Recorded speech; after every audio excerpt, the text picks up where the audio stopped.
our chapter Golu grows a knows. Golu इस chapter में एक एलिफेंट है, एक बेबी एलिफेंट है, उसका नाम गोलू है। ठीक है, उसकी एक नाक उगाई। अब आप ये सोचेंगे कि ये किस तरह का टाइटल है कि एलिफेंट की तो नोज़ होती है, ठीक है, उसकी जो ट्रंक होती है वो उसकी नोज़ होती है, बट बिगनिंग में जो है उसकी शुरुआत कैसे हुई, ठीक है, वो हम इस चैप्टर में पढ़ेंगे। Long long ago the elephant had no trunk, he had only a bulgy nose. ठीक है, उसकी एक गोल सी लंबी सी नाक थी, उसकी ट्रंक नहीं थी, एक बूट के जैसी उसकी नाक थी। He could wiggle it from side to side but couldn't pick up things with it. ठीक है, वो बस अपनी नाक को हिला ही सकता था, चीज़ें नहीं उठा पाता था पहले पहले। There was a baby elephant called Golu, और अब आती है बेबी एलिफेंट जो कि उसका नाम था Golu. He too had no trunk but only a bulgy nose as small boat. Golu was full of questions. He asked his tall aunt, the ostrich, why don't you ever fly like other birds? उसके दिमाग में बहुत से questions थे। ठीक है, वो एक बूट की तरह स्मॉल ट्रंक को लिए घूम रहा था अपने नोज़ की तरह। ठीक है, तो वो क्वेश्चन से भरा पड़ा था। ठीक है, उसको बहुत ज़्यादा उत्सुकता होती थी कि हाँ मैं सब चीज़ों के बारे में जानूँ। उसने अपनी आंट ऑस्ट्रिच से पूछा कि आप अदर बर्ड्स की तरह उड़ते क्यों नहीं हो। Then he asked his tall uncle the giraffe, what makes your skin so spotty. He asked his huge uncle the hippopotamus, why are your eyes always so red. ठीक है, ऐसे करके वो बार बार जानवरों से सवाल पूछता था। जैसे जिराफ से उसने क्या सवाल पूछा था कि आपके ये जो स्किन है वो इतनी स्पॉट से भरी हुई क्यों है। ठीक है, he asked his hairy uncle the baboon, why do melons taste like melons. अब वो अजीब से क्वेश्चन पूछता था कि वाटर मेलन्स जो है वो वाटर मेलन की तरह ही टेस्ट क्यों करते हैं, किसी और चीज़ की तरह टेस्ट क्यों नहीं करते। ठीक है, ऐसे ही उसके अनयूजुअल क्वेश्चंस होते थे बिकॉज वो बेबी था। ठीक है, जैसे बच्चे क्वेश्चन करते हैं वैसे ही वो बेबी एलिफेंट भी क्वेश्चंस करता था।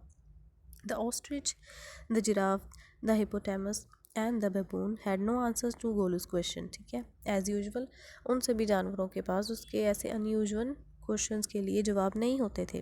Golu is a naughty baby they said. Golu एक बहुत ही शरारती बच्चा है, उनका ये मानना था। ही आस्क्स सच डिफरेंट क्वेश्चंस, ये हमेशा ऐसे ही डिफरेंट क्वेश्चंस पूछता है। One day Golu met the manna bird sitting on the middle of a bush. He asked her, what does the crocodile have for dinner? The manna said, go to the banks of the great grassy Limpopo river and find out. एक दिन उसने एक मैना से पूछा कि जो crocodile है वो क्या खाता है अपने लंच के लिए, सॉरी डिनर के लिए। तो फिर मैना ने उसको जवाब दिया कि तुम लिम्पोपो रिवर के बैंक पर जाओ, ठीक है, उसके किनारे पर जाओ और क्रोकोडाइल तुम्हें खुद ही बता देगा।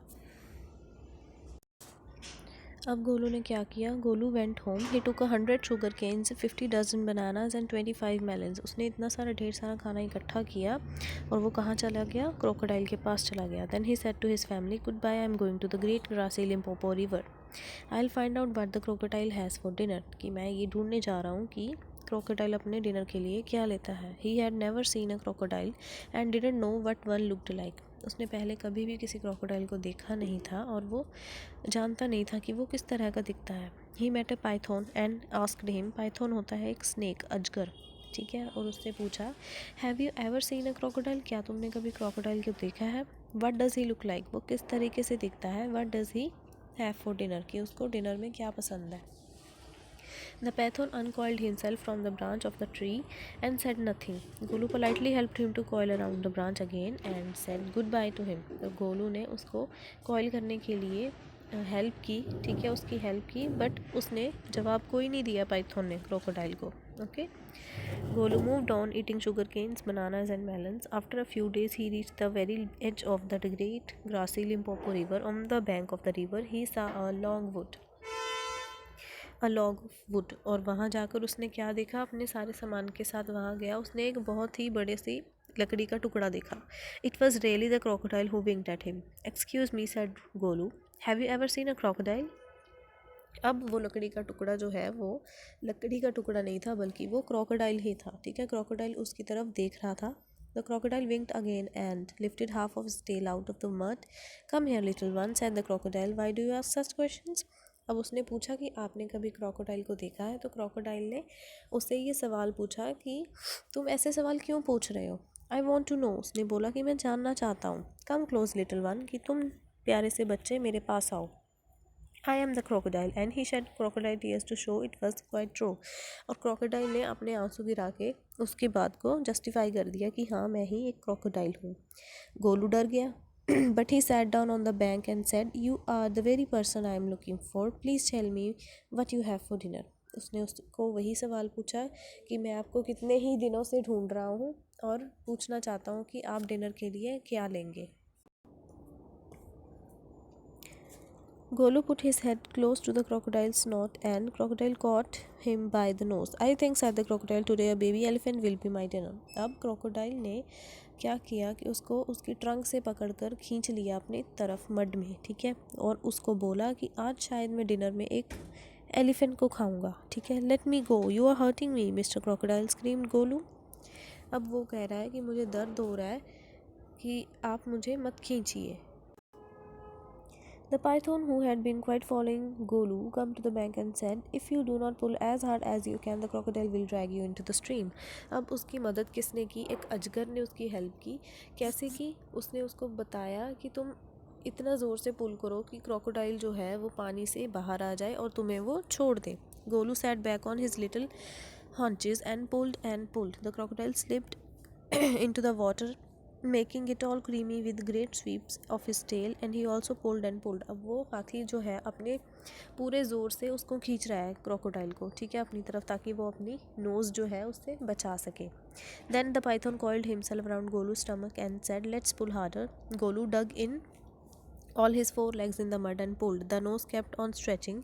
अब जैसे ही वो उसको खींच रहा था, स्नेक जो है वो गोलू के पेट के ऊपर कॉइल हो गया, ठीक है, पेट के ऊपर लिपट गया ताकि वो उसकी हेल्प कर सके, ठीक है। तो गोलू जैसे उसको खींचता चला गया, उसकी नोज़ जो है वो बड़ी होती चलेगी, लॉन्ग होती चलेगी। The nose was now 5 feet long but it was free at last.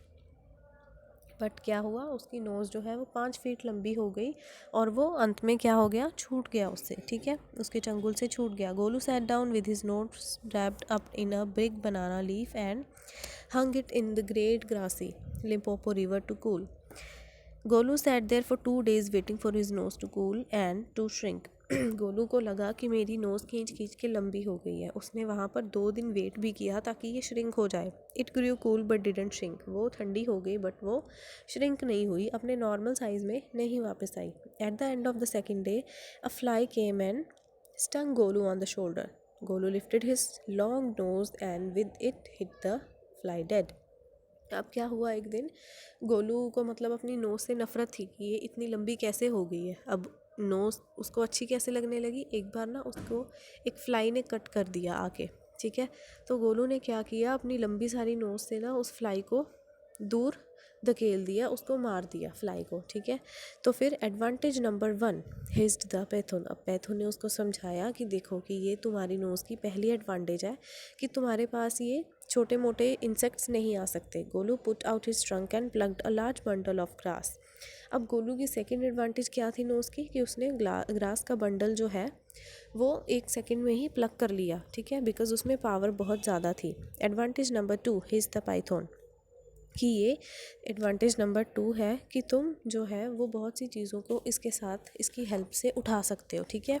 मतलब वो पैथन जो है वो उसको इसके पॉजिटिव पॉइंट्स बता रहा था। Golu scooped up some mud from the bank and slapped on his head. Advantage number 3 he's the python. You couldn't have done it with a small nose. Advantage number 3 उसने बताई कि अगर तुम्हारे पास छोटी सी नोज़ होती तो तुम ये सारे काम इससे बिल्कुल भी ना कर पाते, ठीक है। Thank you, Mr. Python, said Golu gratefully. I'll remember all this and now I will go back to my family. अब एलिफेंट ने क्या डिसाइड किया कि जब मेरी इस ट्रंक के, मेरी इस लंबी सारी नोज़ के इतने ज़्यादा फ़ायदे हैं तो मैं क्या करूँगा, मैं अब अपने घर ही जाऊँगा, ठीक है। और उसने उसको थैंक यू बोला पाइथन को, जो कि अजगर था, ठीक है। सो इस चैप्टर से हमें ये सीखने को मिलता है कि चाहे जितनी मर्जी हमें अपने आप में कोई कमी लगे, हमारा कोई बॉडी पार्ट हमें अच्छा ना लगे, बट फिर भी हमें जो उसका फ़ायदा हमें याद रखना चाहिए और हमें खुद को डिमोटिवेट कभी नहीं करना चाहिए, ना ही हमें खुद को डिग्रेड करना चाहिए।